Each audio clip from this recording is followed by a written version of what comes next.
Capítulo 13. Uma língua que cura. Ouve, pois, falarei coisas excelentes. Os meus lábios proferirão coisas retas. Porque a minha boca proclamará a verdade. Os meus lábios abominam a impiedade. São justas todas as palavras da minha boca, honestas e de acordo com Deus. E não há nelas nenhuma coisa torta, nem perversa. Todas são retas para quem as entende e abre seu coração, e justas para os que acham o conhecimento e vivem por ele. Provérbios, capítulo 8, versos 6 a 9. Essa passagem não deveria ser somente nossa confissão e testemunho, mas também nossa reputação. O que falamos sobre nós e que os outros dizem de nós.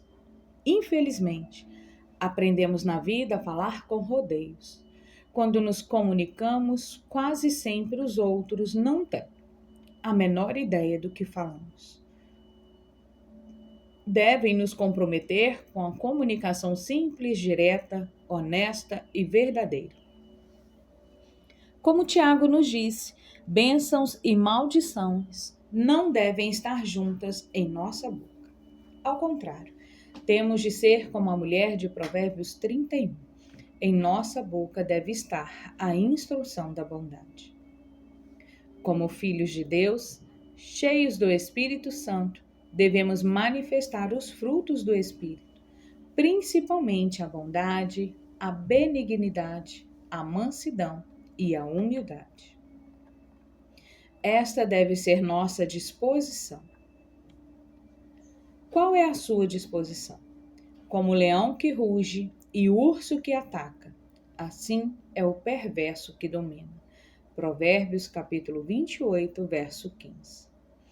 O Webster define a palavra disposição como o humor normal de alguém, temperamento, tendência ou inclinação habitual, ou a maneira comum de resposta emocional. Que tipo de disposição você tem? Você é normalmente feliz e de natureza boa ou é rabugento e mal-humorado? Você é doce e bom ou azedo e mau? Você é calmo ou fica furioso facilmente? Se fica, por quanto tempo? Você é positivo e entusiasmado ou negativo e deprimido? Você é despreocupado e fácil de agradar ou é áspero e exigente? Como mencionei anteriormente, parecia que eu estava rodeada de pessoas com disposição negativa. É difícil agradar as pessoas que têm esse tipo de disposição. Se já esteve com pessoas assim por perto, tenho certeza de que você sabe o que quero dizer. Parece que sempre querem alguma coisa a mais do que elas já têm. E como sentar-se para comer frango frio e ficar decepcionado porque o frango está frio ao invés de assado? Esse é um exemplo muito simples, eu sei, mas tenho certeza de que você entendeu. Uma pessoa com esse tipo de disposição é quase sempre chamada de rabugenta, mal-humorada ou urso. Qual é a sua disposição? Você é um urso rabugento ou é um ursinho de pelúcia? A disposição orgulhosa. Abominável é ao Senhor todo arrogante de coração. É evidente, eu lhe asseguro, e não ficará impune. Provérbios capítulo 16, verso 5. Pessoas com disposição orgulhosa são difíceis de lidar, porque são arrogantes demais. Não se pode lhes dizer nada porque já sabem tudo. Têm tanta opinião que estão sempre na defensiva. O que faz com que não aceitem correção facilmente, porque teriam de admitir que estão erradas. E isso é algo quase impossível para elas. Em meu ministério, o Senhor me usa para trazer correção por meio da sua palavra. A carne geralmente não se importa com isso, mas correção é o que nos faz crescer no Senhor. Embora eu tente corrigir em amor, às vezes as pessoas não gostam, porque sendo orgulhosas, resistem à verdade. Mas Jesus diz que é a verdade que nos liberta. João capítulo 8, verso 32.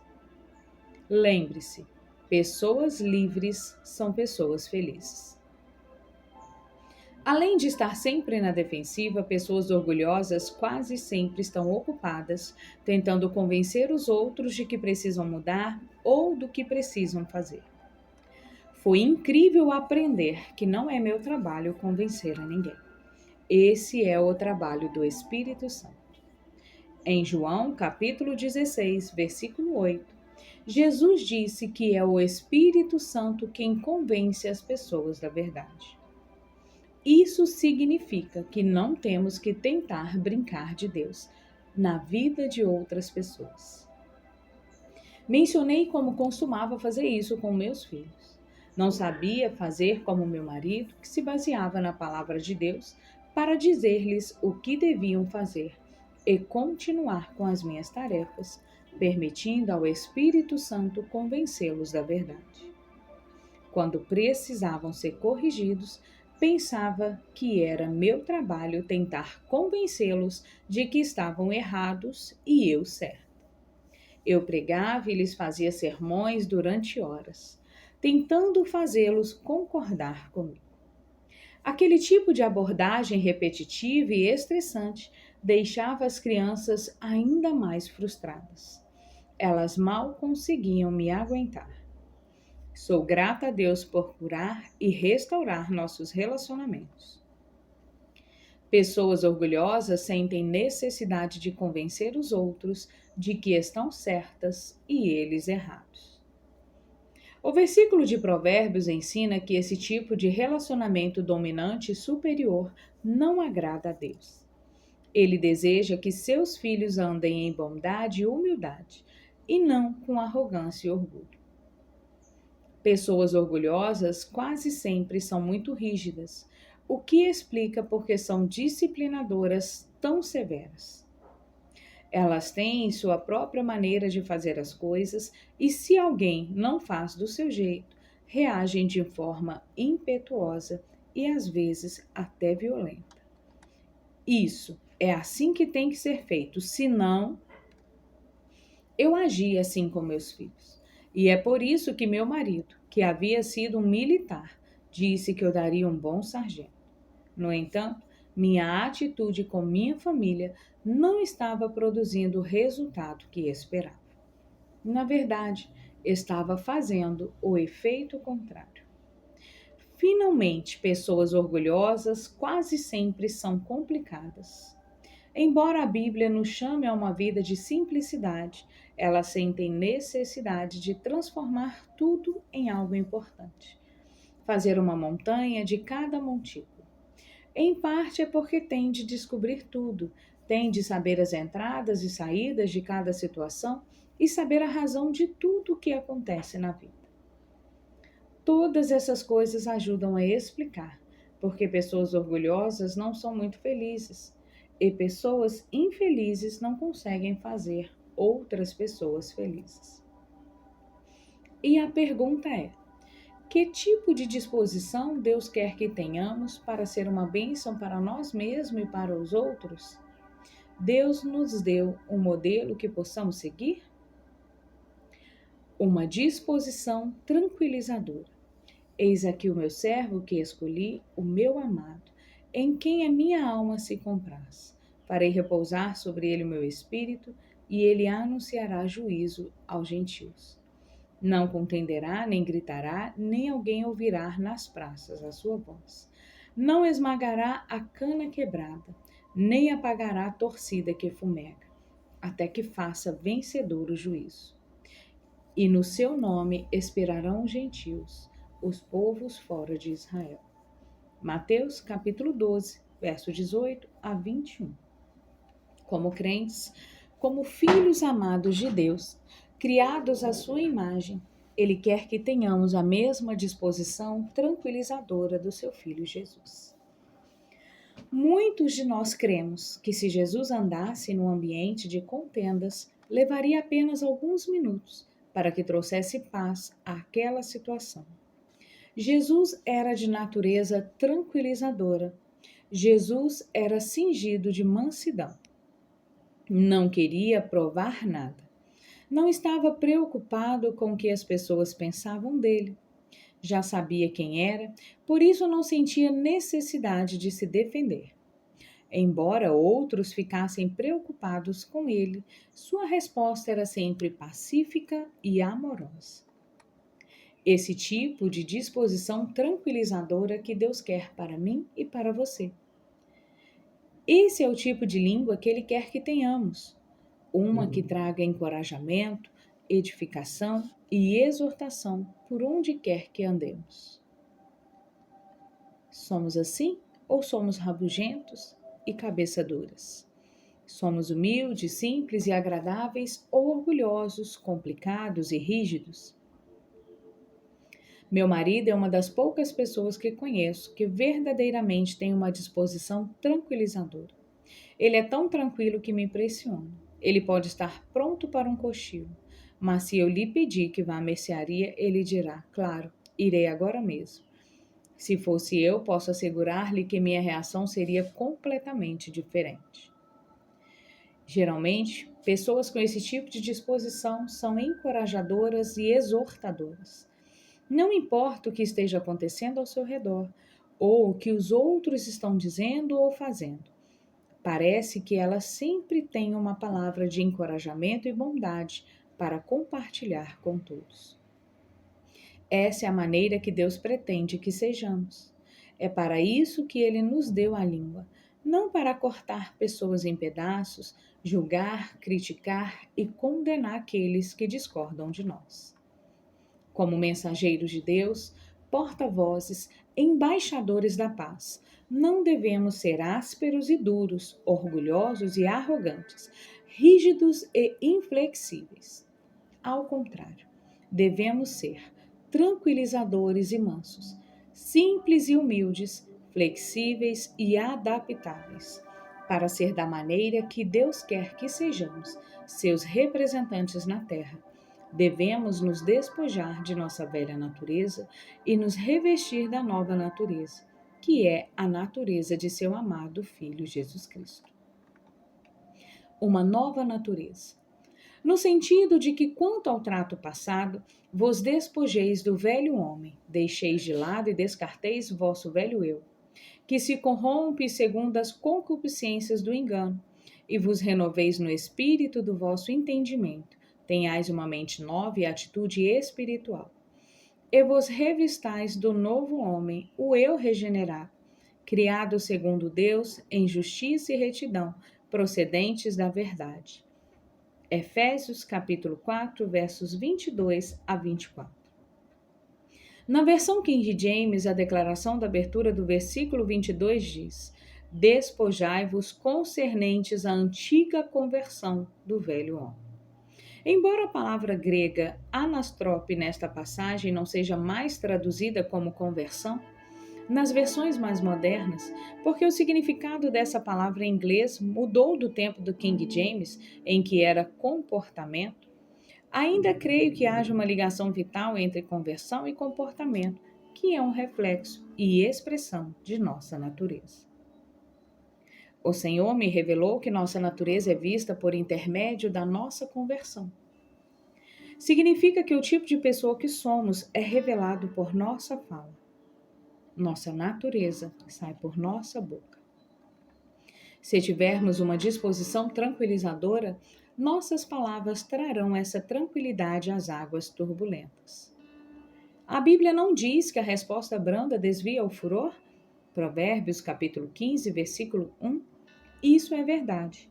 Se tivermos a disposição de deixar nosso orgulho e permitir que o Espírito Santo trabalhe por nosso intermédio como Ele quiser, em cada situação, se estivermos dispostos a nos humilhar diante do Senhor, em mansidão e obediência como Jesus fez, então a mesma natureza que motivou suas palavras e ações transformará nossa natureza e trará tranquilidade à nossa vida e à vida de todos aqueles com quem entrarmos em contato. Jesus chamou isso de tomar seu fardo sobre nós. a natureza de Jesus. Vinde a mim, todos os que estáis cansados e sobrecarregados, e eu vos aliviarei. Eu acalmarei e refrigerarei vossas almas.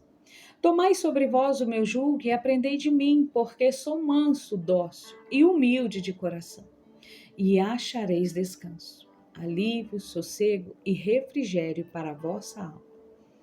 Porque o meu jugo é suave, útil, bom, não áspero, difícil, pesado, mas confortável, gracioso e agradável. E o meu fardo é leve. Mateus capítulo 11, verso 28 a 30. Para ter a natureza de Jesus e manifestá-la, precisamos saber qual é a natureza dele.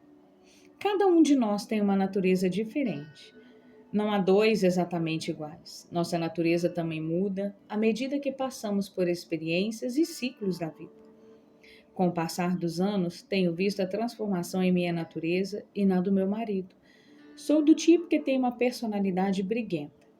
Pessoas com meu tipo de disposição são difíceis de agradar. Nada serve. Elas têm de transformar tudo em algo importante. Tais pessoas não são muito felizes. Os mais felizes são os que enfrentam bem as coisas. São fáceis de agradar e se dar bem. São do tipo deixe o barco correr. São ajustáveis e adaptáveis. Tais pessoas quase sempre trazem tranquilidade às águas turbulentas. Tenho de admitir que durante os primeiros 21 anos de nosso casamento, até que eu fosse cheia com o Espírito Santo, meu marido era muito mais feliz que eu. Finalmente comecei a alcançá-lo, porque tenho mais da palavra de Deus em mim agora do que antes. No entanto, mesmo depois de ser batizada no Espírito Santo, não houve nenhuma mudança instantânea da noite para o dia em minha vida. Porque mudança real não acontece fácil ou rapidamente. Você já aprendeu que se quer mudar, deve querer, e querer tanto que se esforça para isso. Muitas pessoas gostariam de tomar apenas uma pílula ou pronunciar alguma palavra mágica numa noite e acordar na manhã seguinte completamente diferentes, completamente transformadas. Isso não funciona desta forma. Não existem santos da noite para o dia ou ministros instantâneos. Se você e eu queremos ser diferentes de como somos agora, então temos de suportar alguns sofrimentos. Vamos ter de cooperar com o Senhor passo a passo, enquanto Ele nos molda conforme sua vontade, transformando-nos gradualmente na imagem de seu Filho Jesus. No versículo 29 dessa passagem, Jesus descreve a natureza dele. Ele diz que é manso e humilde de coração e continua dizendo que se tomarmos o seu jugo, sua natureza e aprendermos dele, acharemos descanso. Quando começamos a tomar a bondade, mansidão e humildade que marcaram a vida de Jesus, acharemos descanso para a nossa alma. No versículo 30, Jesus descreve seu jugo, sua natureza, como suave e bom, não duro, pesado, áspero ou aflito, mas confortável, gracioso e agradável. Lembre-se, se estiver sob pressão, essa pressão não vem de Deus. Seu jugo não é áspero, duro, pesado ou aflito, porque sua natureza não é assim. Essa não é a forma de ser do Senhor. Essa é a forma de ser do diabo. E é dessa forma que se tornam aqueles que se submetem a ele. Jesus tem uma disposição pacífica e tranquilizadora. É por isso que a Bíblia diz que, se quisermos ser guiados pelo Espírito de Deus, devemos aprender a ser guiados pela paz. Colossenses capítulo 3, verso 15. Se formos guiados pela paz, saberemos que estamos sendo guiados por Deus, porque Ele é a paz dentro de nós. Muitos crentes vão de um culto a outro buscando uma voz, procurando uma palavra de Deus. Com a direção do Espírito Santo, ministrei palavras de conhecimento, palavras de sabedoria e palavras de profecia em nossos cultos. Todo mundo gosta disso. Mas quando se trata de permitir que o Espírito Santo transforme nossa natureza carnal na natureza de Jesus Cristo, é outra história. É aí que os cristãos maduros são separados dos bebês espirituais. É aí que é revelado quem realmente quer ter um compromisso com Deus e quem não quer. É fácil permanecer do jeito que somos. É fácil continuar sendo áspero, duro e aflito, mas isso rouba nossa paz e alegria. Devemos aprender que se escolhermos ser verdadeiramente felizes, teremos de ser como Jesus, tomar sua natureza sobre nós, ainda que ele tenha tomado nossa natureza sobre si. Hebreus, capítulo 2, verso 16. Ásperos e duros, ou doces e calmos, é o que vai revelar se somos verdadeiros adoradores de Deus. Um óleo de unção santo e perfumado. Disse mais o Senhor a Moisés: Tu, pois, toma das mais excelentes especiarias, de mirra fluída 500 ciclos, de cinamono odoroso a metade, a saber, 250 ciclos, e de cálamo aromático 250 ciclos, e de cássia 500 ciclos, segundo o cidro do santuário, e de azeite de oliveira 1 hin. Disto farás o óleo sagrado para a unção, o perfume composto segundo a arte do perfumista. Este será o óleo sagrado da unção. Êxodo capítulo 30, do verso 22 a 25. Você realmente quer ser ungido? Ou quer apenas gotas de unção do Espírito Santo? Você quer ser impregnado com a doce fragrância do Espírito de Deus? De acordo com a Bíblia, há uma fragrância espiritual que sobe de nossa vida, porque nós somos para com Deus semelhante a o bom perfume que exala de Deus, Cristo, tanto nós que são salvos como os que se perdem. 2 Coríntios, capítulo 2, verso 15. Essas coisas que vemos no Antigo Testamento são muito relevantes nos aspectos práticos do Novo Testamento. Os ingredientes do óleo da unção. Com ele ungirás a tenda da congregação e a arca do testemunho, e a mesa com todos os seus utensílios, e o candelabro com os seus utensílios, e o altar do incenso, e o altar do holocausto com todos os utensílios, e a bacia para a limpeza com o seu suporte. Assim, consagrarás, separarás estas coisas para que sejam santíssimas. Tudo que tocar nelas será santo, separado para Deus. Também ungirás Arão e seus filhos e os consagrarás, separarás, para que me oficiem como sacerdotes. Êxodo capítulo 30, versículo 26 a 30. Tenho um livro de Hannah Hurnard chamado Mountains of Spices. Ao ler essa passagem de Êxodo, comecei a me perguntar o que tais especiarias representavam, e então procurei-as naquele livro.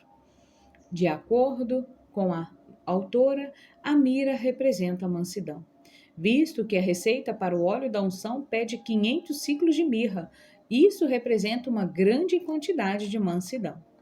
Como vimos, mansidão é um dos atributos da natureza de Jesus Cristo. O cinamono representa a bondade e o cálamo a suavidade. Então, se desejamos a unção de Deus sobre nós, teremos de ser impregnados de uma mistura de mansidão, bondade, suavidade e humildade.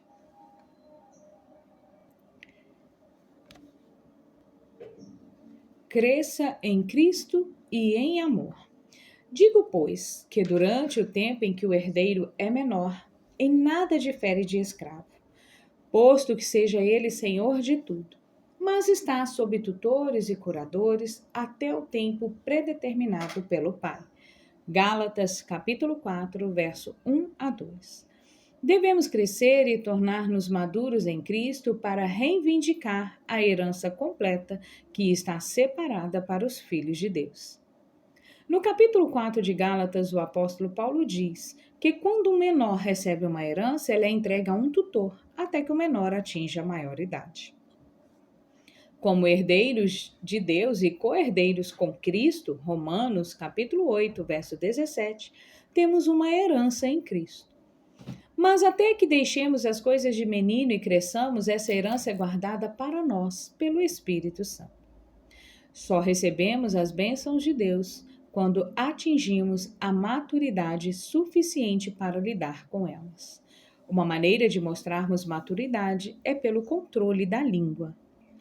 Como vimos em Isaías, capítulo 58, do verso 6 a 9, temos de soltar as ligaduras da impiedade, desfazer as ataduras da servidão, deixar livres os oprimidos e despedaçar todo o jugo.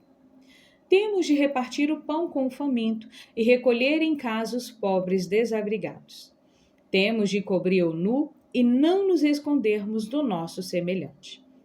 O que o Senhor diz nessas passagens é que Ele quer que tenhamos o tipo de disposição madura do seu Filho Jesus. Uma disposição que não é egoísta e egocêntrica, mas que se importa com os outros. Como Isaías afirmou, então, nossa luz romperá como a manhã e nossa cura, nossa restauração, o poder de uma vida nova brotará sem detença. Nossa justiça, nosso relacionamento correto com o Senhor irá adiante de nós, conduzindo-nos à paz e à prosperidade. A glória do Senhor será a nossa retaguarda.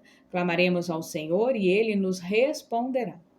Quando tirarmos o jugo do meio de nós, o dedo que ameaça, quando pararmos de criticar e julgar os outros, quando lançarmos fora toda forma de falar falso, áspero e injustamente, então as bênçãos do Senhor virão sobre nós. É assim que nos tornamos verdadeiros adoradores. Um aroma doce e suave para o Senhor.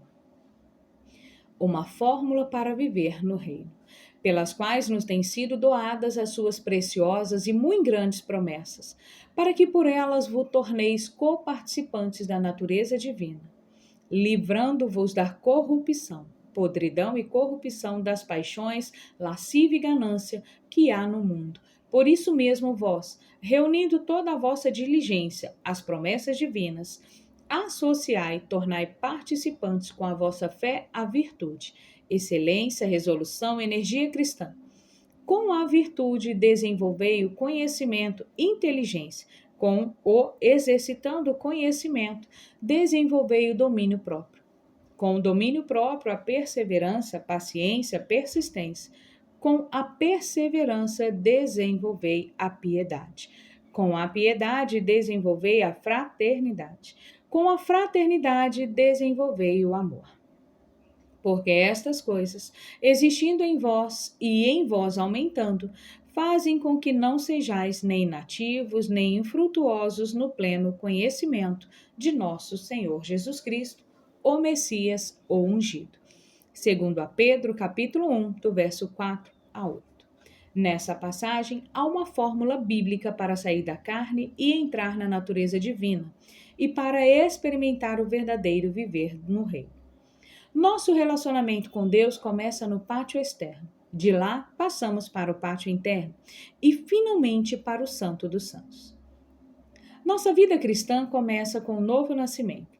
Oramos na carne, lemos a Bíblia na carne, vamos à igreja na carne. Adoramos na carne e Deus aceita esse tipo de adoração porque é Ele quem nos leva ao nível em que estamos.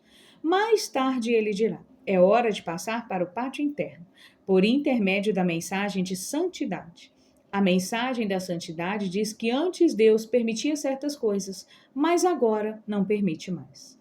Finalmente, chega o dia em que Deus diz: agora é hora de entrar no Santo dos Santos.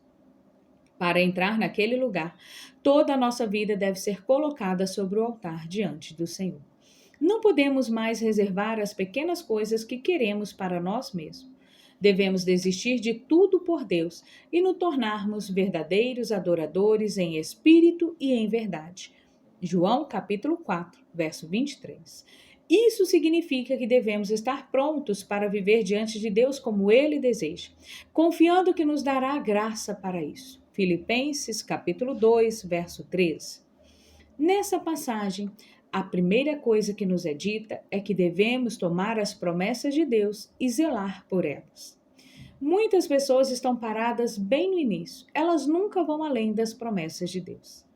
Andam por aí citando promessas a vida inteira, mas nunca zelam ou se esforçam, por isso nunca vem o cumprimento dessas promessas. Para crescer na verdadeira maturidade cristã e cumprir a vontade e o plano de Deus para a nossa vida, devemos decidir terminar a carreira que nos está proposta. 2 Timóteo, capítulo 4, verso 7. Haverá coisas que virão para nos desencorajar e nos fazer desistir, mas devemos ser determinados e zelosos.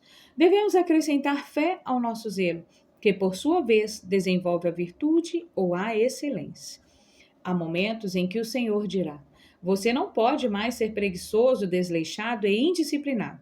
Você tem de exercer excelência, determinação e energias cristãs. Essa excelência desenvolve o conhecimento que produz o domínio próprio. Isso significa que não podemos mais fazer o que queremos, mas devemos ser comprometidos como Jesus, para fazer a vontade do Pai.